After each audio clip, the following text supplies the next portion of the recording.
Лёнь, давай забираем, уёбывай! A dramatic scene unfolded in Russia's Kursk region as a Ukrainian Himars strike hit a bridge, right as Russian troops were filming. The sudden impact, caught on camera from the Russian perspective, underscores Ukraine's expanding reach and precision in targeting critical infrastructure.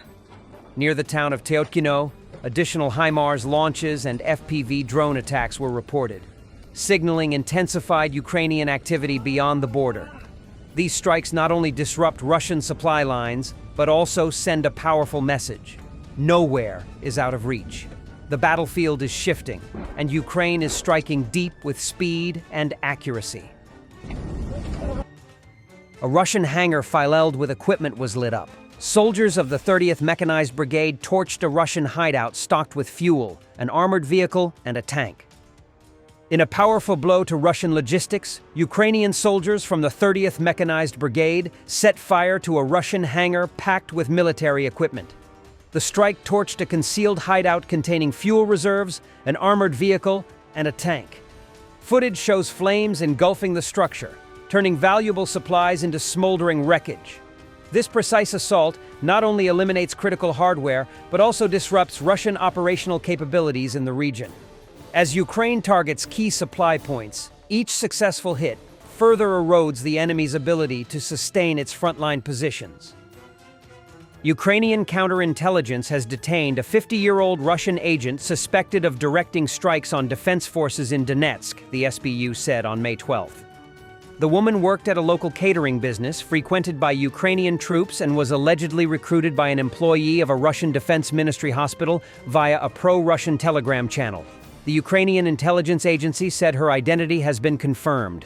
She allegedly relayed information to Russia's military intelligence agency, the GRU, including photos and videos of Ukrainian soldiers and vehicles. The SBU said she secretly filmed the footage while walking to work, disguising the surveillance as a video call to avoid suspicion. The suspect has been charged under Part 2 of Article 111 of Ukraine's Criminal Code, high treason committed under martial law. She remains in custody and faces a possible life sentence with confiscation of property. And this is just horrible. According to a Russian source, 9th Separate Motorized Rifle Brigade, 500 deserters who try to escape from their positions are put in a barrel without being given any food or water for several days. There were cases when people died there from exhaustion, and in order to hide the traces of the crime, they were reported as missing. The Russian fascists must be defeated. This is what they do to their own soldiers. Such torture with no food or water for days in a cold iron barrel is exacted even for refusal to give up their salaries to commanders. 20 to 30% of the soldiers die in the barrel.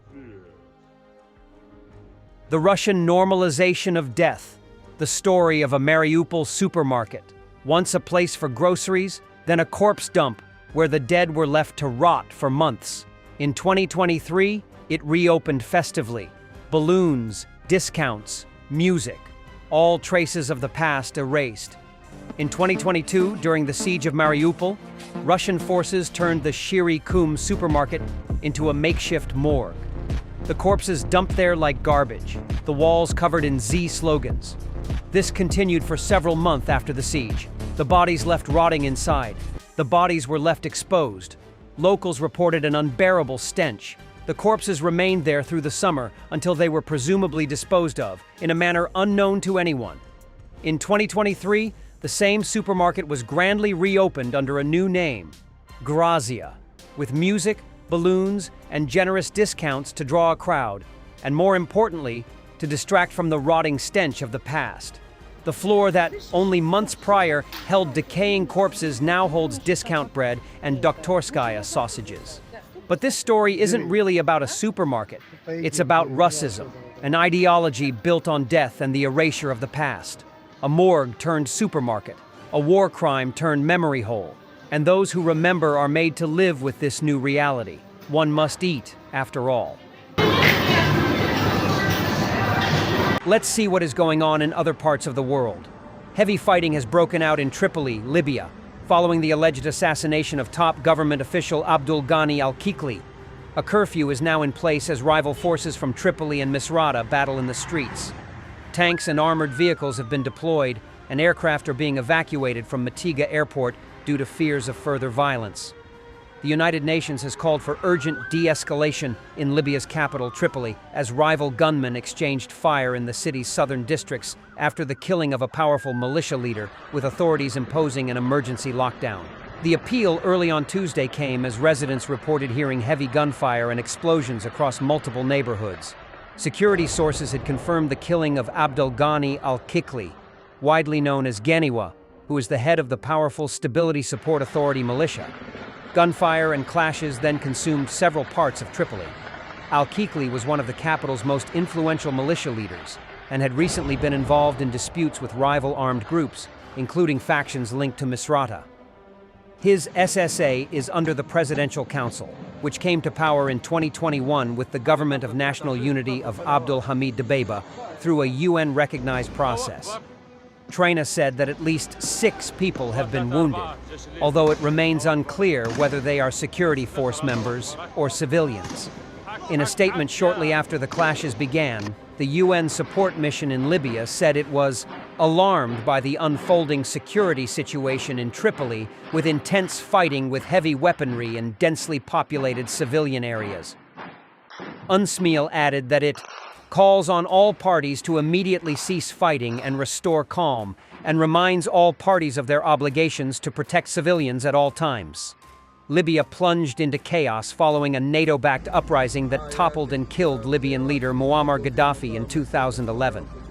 The oil-rich nation has been governed for most of the past decade by rival governments in eastern and western Libya, each backed by an array of fighter groups and foreign governments.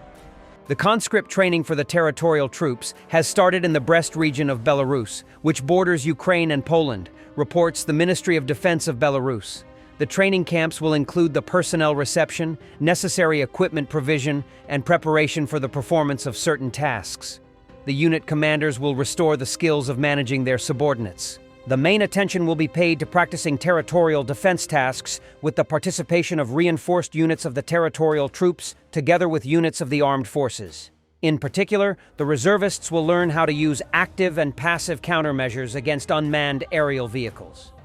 Russia and Belarus are preparing for the West 2025 strategic military exercises, which will take place this year on Belarusian territory. Thanks for watching, and don't forget to subscribe. Also, if you want to support Warthog Defense, please become our member and get early access to new videos, exclusive members-only videos, and become administrator in comment section. The membership link is in the description.